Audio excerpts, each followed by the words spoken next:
Pookies. So I don't want to take too long to start the video. We're going to get right into it because every time I want to talk about my Jesus Christ, my Lord and Savior, the girls don't want to watch. What if this is something that's supposed to touch you in some type of way? What if this is something that's supposed to help you along your journey? Y'all need a word. You need a little Christ in your life. Sprinkle a little Christ on top of that latte. So this story is going to be about me being obedient to the Lord eventually. Me going in a different direction that the Lord wanted me to go because every knee will bow. If he wants you to go left, honey, you're going left. And that's just what that is.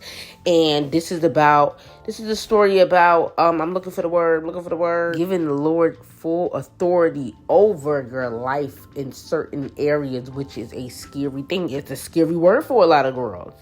And basically how my life changed and my goals and my plans and what I wanted to do. And I found my purpose. Hallelujah.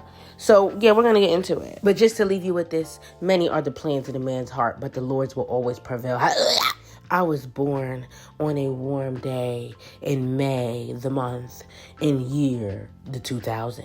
Shout out to all my dragon babies. If you're a dragon baby in the Chinese, little astrological thing, you that girl. We got that fire. See, a girl like me, I had many dreams and goals, honey. I wanted to be a fashion designer. I wanted to be a dancer. That was number one, but my mom, I ain't going to even get to it. We're not going to get there.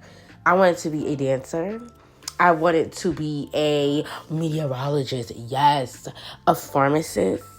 And eventually, I settled on being a part of the FBI. So when I went to college, I got my degree with a BA in Psych with a minor of criminal justice and a concentration of forensic anthropology because I'm that girl and I'm intelligente. But I guess I wasn't intelligente enough for the FBI because I needed a grade point average of 3.5. So I couldn't get into the little FBI, little junior college program. Although, girl, I would have just been in there doing paperwork. I need a 3.5 to do paperwork. Girl, sit down. But I didn't get in. So I said, dang, well, I'm not going to go get my master's degree because that's too much effort. Bachelor's was already enough. So I was like, well, girl, I don't know what I'm going to do. I'm going to just work a regular job. Get me a little city job in Albany because I went to school in Buff State. And Buffalo is a horrible place. I'm sorry. If you're from Buffalo, I'm sorry. The weather is terrible and I couldn't take it. So I was like, okay, cool. I'm going to just go down to Albany. I'm going to go to the city or the capital or whatever of New York. And then I'm going to get a job there. But in that time, basically, because I might have figured out I couldn't do the FBI in junior year. I still had one more year of college, baby. Wait, hold on. No, I had to figure out before that because I started my business in 2021 because of COVID. Okay, anyway, let's go back. I'm a girl. I'm a jack of all trades, right? A master of many. Not me. Maybe I'm a master of many, babe. I know the saying goes, a jack of all trades, a master of none. No, baby, I'm a master of many. But I have a lot of talents. I could do nails, I could do hair, I could paint, I could draw. I'm that girl. I'm beautiful. I'm educated. I love God. It's just a lot of things that the girl is serving over here. Now, this is before my walk with the Lord. I believed in God, but I did not believe Jesus, and all. That's a whole different story for a different day. But anyway. It was 2020, the pandemic happened, everybody was broke. Well, not me, because I had unemployment money. I lived my best life on it. If you didn't get it, I'm sorry. That was the best thing I ever got. One of the best things I ever got in my life. But anyway, so my friend was like, well, you got all these talents, and why don't you just create a business off of it? Now, the girl who I was friends with at the time, she was very much entrepreneur mindset. Very much, I'm going to open a business. Very much, I'm going to get this money. She was a hustler. So she told me to why don't you just do nails? You do nails all the time. You have mad equipment for nails. Why don't you just go and do nails? Now, me personally, it was COVID time. I didn't want nobody in my apartment. I'm not too much of a fan of talking to people. So I was like, okay, well, I'm going to just sell some press-on nails. Now, I don't know what it is about me, but if I'm going to do something, I'm going to do everything the right way. I don't know why I just was like, oh, I could just go sell press-on nails. I decided to make a whole LLC and trademark my name. I did everything the legal way. I don't know why, but I did that. I did my taxes. I applied for a bunch of freaking state grants and a bunch of stuff. But the thing is, I did all of that, but I didn't believe in the business. And I never thought to myself that, oh, I'm going to do this for the rest of my life. I'm not going to freaking sell press-on nails, which is not my all-time lifetime goal. I have way more goals beyond. Okay, let me not start putting my insecurity on people.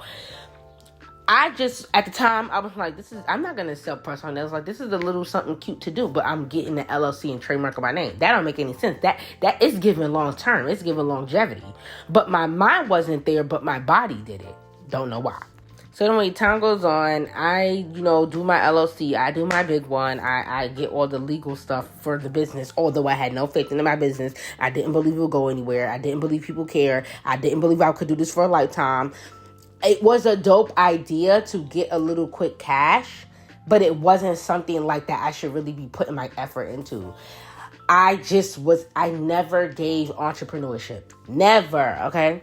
And I remember this one conversation I was having with some dude I was like dealing with at the time. And we was in the bed and we were talking, and he has a very like entrepreneur mindset. He was going to, I don't want to give out his business, but he was traveling around and trying to do business deals and all this nonsense.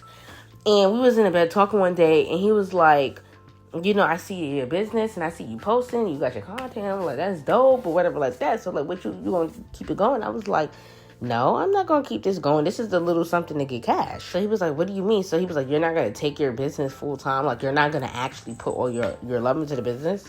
And I told this man this. I said, let me tell you something. Some people are meant to work in the factories, and then some people are meant to own them. I'm meant to work in the factory, okay? I'm not about to be doing all this entrepreneur stuff or whatever like that. I said everybody don't got a boss mentality, and I don't have that, okay? Mind you, I have a business. I got the LLC. I got the trademark. I got everything, and I'm telling him this, right? And he goes and tells me, he said, you out of your mind. He said, I don't know about you, but I'm going to have my business, and I'm going to own my business. I'm going to make money off of what I got. He was like, you could do like you could do whatever you want to do, girl. Okay, whatever. He thought it was the dumbest thing he ever heard. He was like, I don't know about you, but I believe in myself enough to actually start up a business. And we just fundamentally disagreed on that. And I still understand that everybody is not meant to be an entrepreneur. There are many different roles in this society that is needed to be fulfilled. Everybody can't be a PardonThePress. Everybody can't be we all have different roles. I can't do your role. You can't do my role necessarily because you may not have the passion for it or the time or the energy to be doing all this nonsense. But like to just look back and I'm just like, girl, you crazy. Like now that I'm here, I'm like, girl, you crazy. That was the most ridiculous thing ever, but whatever. What did it say? Hindsight 2020 hindsight. Now time goes on, y'all. So at this time in my life, I believe I am working at Amazon in college, managing my business and talking to somebody's son. Now, I don't know about you guys, but entertaining another person is a full-time job. So at this time, I have 4 jobs. My education, a man, my job, and then my business. I was booked. I was busy. And let me tell you how my day would go. Could you not? Amazon, slave job. One of the worst jobs ever, okay? But if you're going to do it short term. If you need a little quick cash, you do it short term. You get out of there. Don't you stay at Amazon. A coworker that I had died there. He, not at the job physically, but because of how hard that man was working, and he already had pre-existing health conditions, they're going to say, oh, it wasn't Amazon. That man did all that labor, and he was an older man, and he died, okay? And you know what they did? They put a little picture there, maybe said a couple words, and we all moved on. People kept ordering. Jeff Bezos kept getting richer, and we kept working. That man has got forgotten about. So please don't spend your life at that, especially Amazon. Don't spend your life there, okay? So anyway, I would go to Amazon at night. Now, I was something called flex shift. Now, flex shift, you was able to pick your own shifts. Thank God. But I used to work a lot, okay? But sometimes I would have to do a full-time shift, which is from 1 in the morning to 11:30 the next day, a.m. 1 in the morning to 11:30 a.m. the next day, okay? Now, it was rare that I got stuck with that, but usually I would go into work at 1:30 and get off at 6 in the morning, but I would always usually get off at 8 because I would do OT. I would do overtime. So after I got off of work at 6 in the morning, I would get my beautiful behind in a Uber, go to college, go to my school, get my education, go to class, learn, whatever, do whatever, come home, take a nap. In between time, I would text the boy I was talking to, say, hey, how are you doing? God bless, because by the time I was getting off of work from Amazon, he was going into work. So, and he was in school too. So I would talk to him, and so after school, I would go home, I would take a nap, and what would I do?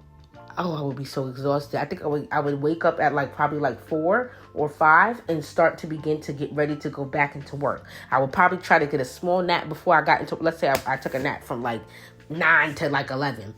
And then I would have to get ready for work the next day. And on the weekends, I would work at, I would be working on my business.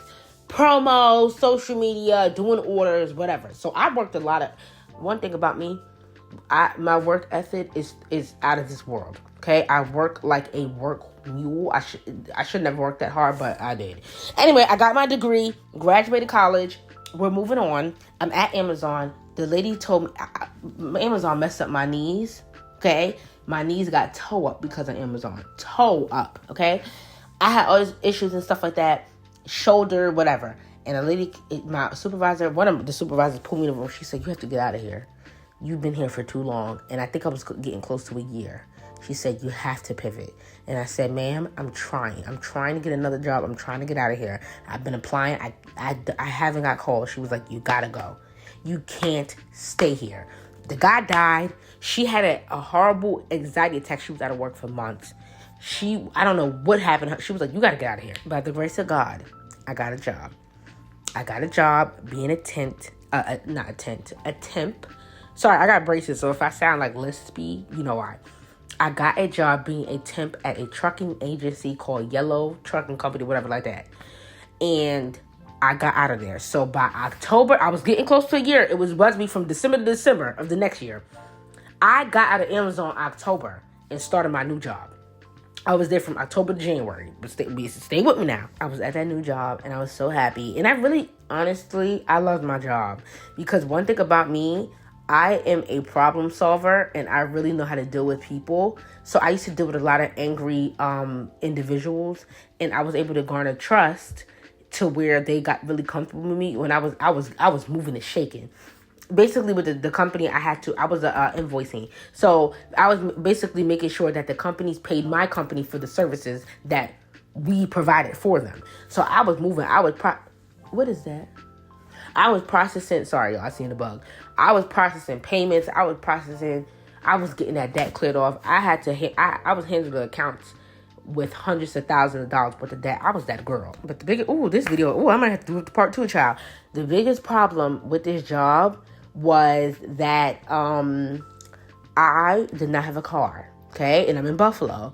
And if you live in the Chickamauga area, babe, okay, that was a 20-minute drive, and the weather was so horrible, all these horrible snowstorms. I was up there when that horrible Buffalo snowstorm, which killed people, when people died of heat exhaustion on the middle of the road, and people got some people got buried alive in the snow. That horrible storm that was a couple years ago, I was there. So I kept being late. So basically they was like, "Yo, we're not gonna hire you for full time because you keep being late." That wasn't the reason. The reason was the company was going bankrupt. But they said it was because I was late. Cool, whatever. But I was great at my job. Anyway, they ended up letting me go. But they didn't end up I ended up leaving. I quit. But let me tell you what they did. Ooh, it's going to have to be a part 2, I think, y'all. It's just too much. I have to talk, y'all. I have to. Okay, so I was at work one day, and I was already coming in late. Tell me why somebody took the lady...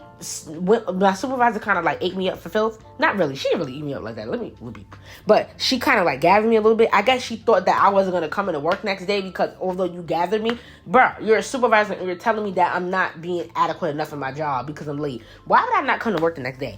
I guess they thought I wasn't going to come to work the next day. Tell me why.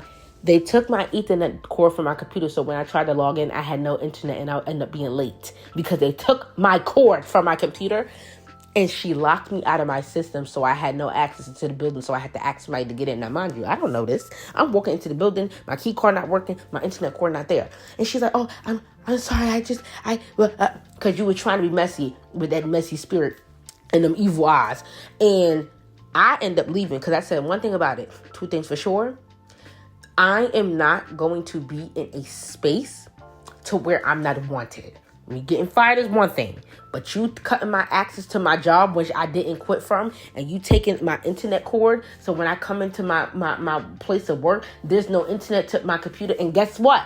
I had no access to my account, or the accounts, my email or whatever. They literally cut my access off.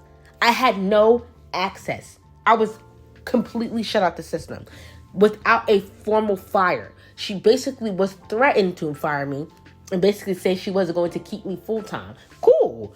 But why are you taking away my access to my internet and the access to my computer and cutting my key card access? And then when I confront you on it, it's, I'm sorry, I don't know. Because you knew you was wrong.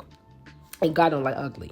Anyway, child, I ended up packing my desk. I left. I said, I ain't tolerating that. And I'm going to have to say something. And I'm going to be honest in what I'm saying. So if you get offended, I don't know what to tell you, but I'm going to be honest. I am a black woman who lives in America, and this is my experience being a black woman. And if you are on the other side of that, you may not be able to understand, but you are not to invalidate my experiences. When I first went into that job and I seen that everybody was white and related, I'm talking about, this is my husband working, and the wife works here, and it was really tight knit. And all the girls that were hired, well, not all, but most of the class, the new hire class, was black women. I knew immediately we were not going to be hired, and we was there to fulfill either a diversity quota or to pick up the slack. I knew that. My spirit told me. I knew. Okay? And if you're a white woman, please don't be mad in the comments. I'm going to be truthful. I ain't going to sit here and lie to you. I'm not doing that. I knew it. It was a tight-knit, close, people was relatives and related, and it was so whatever. And I'm like, they're not gonna keep us full time. It doesn't matter. Like, we're not gonna make it to the full time. We're just not gonna do it. None of us made it. All the black women didn't make it. But I do want to add, when I lost my job, I tried so hard to get another job. I applied to Buffalo, Albany, New York City, which I'm from. And it was even to the point where I had a homeboy who lived in Albany. And I said, look, because I was already saving up to move to Albany. Anyway, that was my goal. I didn't want to be in Buffalo anymore. That snowstorm scared me. So I was like, look, I have about $1,000 saved up. I was paying off my credit card debt. I was saving like no other. I said, yo, bro, if I get called for a job, I have $1,000 saved up for first month's rent. My mother's going to give me a security deposit. Let me just stay at your house for 3 weeks until I get my first paycheck. I'm out of here. I was already looking at apartments and everything. I already knew where I wanted to live. I found an apartment. I found everything. I said, yo, let me just get some time and I'm out of here. I'm out. I don't want to live with you. He told me no. Unfortunately. So that did hurt my feelings. But I end up not getting called for nothing, y'all. No job. Nothing. One job in Albany called me. It was bookkeeping for $18 an hour. It was only a part-time job. I think I was going to be there for 3 to 6 months. It was a contract, excuse me. So I ultimately ended up having to pack up and go home. And I didn't want to go home because, y'all, I've been away from home for 5 years. My family home was in foreclosure. I didn't want to go back to instability. And I wanted to create my own stability because I was on my own. Like, I'm an adult. I'm doing me. I'm doing my big one. I was a big girl now. I didn't want to go back to being my mom supporting me, but I could not get a job. I applied to, at this point, hundreds of jobs. I did not get called for one. Y'all, I'm going to have to make a part 2. I need you to understand this testimony, and all the God stuff is the next video. And I really hope, I pray that this ignites something into you to where you will want to watch part 2. So I'm going to go and work on it now because I don't have any content for part 2. But I need you to hear this, especially if you are an entrepreneur. I'm sharing my plight with you in hopes that it encourage you and motivates you to go on, keep going. And not only that, I know you probably hear me tapping my leg. I'm sorry. Not only that, to make sure you keep God with you on this journey. Entrepreneurship is one of the most unpredictable things that you can do. You clock into work, you know you're getting paid every 2 weeks. You know that. You know you do your 40 hours, whatever like that. Entrepreneurship is not like that. It depends on the market. If you guys are not happy, I'm not happy. If you ain't got no money, I don't have sales. I don't have any money. So I'm going to get into it for part 2, but this is some good stuff. And I hope that you guys come around for it. The story gets more crazy. And at the end, a rainbow. But not yet. There ain't no rainbow yet. I want you to understand also, Pardon the Press, I have $10 press on nails. I don't know what it is. I try to sell these nails. People don't want $10 nails. If you need something more affordable because, the economy real bad and people ain't doing the best, I have $10 nails. Nail techs, I'm selling nail charms for $1. It's on my site. I have this big blowout sale. I hope you guys indulge. If you're somebody who needs nails the next day, I have nails that ship within 24 hours. And I have 20 sets. It's all on my website. The link will be in the description. PardonThePress.com. Go in there, shop, whatever. Follow me on social media. Pardon the Press IG. Pardon the Press TikTok. Pardon the Press everything. Follow me there. Show me some love. Feel me? Y'all, I'm so New York. And you know what's so crazy? I'm not even the New York of the New York. Like, I'm watered down, babe. You go and you meet some girls. I'm from Brooklyn. I'm like, oh, Lord. Not like girls, like, it's specifically girls. I'm just saying, like, girls, like, the girls, like that. So, sorry. Sorry, I didn't mean to offend my Brooklyn girls. I love y'all. Also, check out my other videos. I talk about God. I talk about deliverance. I talk about a lot of stuff. So check out my other content if you want a little more Christ content while you just sit back and relax and enjoy yourself. Also, another thing, I had a cat competition. The Battle of the Mugs. I was supposed to have a competition for cats, and then whatever money I was raised, I was supposed to give it to a little shelter. Nobody participated in the Battle of the Cats little thing I had. So I would suggest that you go back in the YouTube video, watch the Battle of the Mugs. That's the name of it.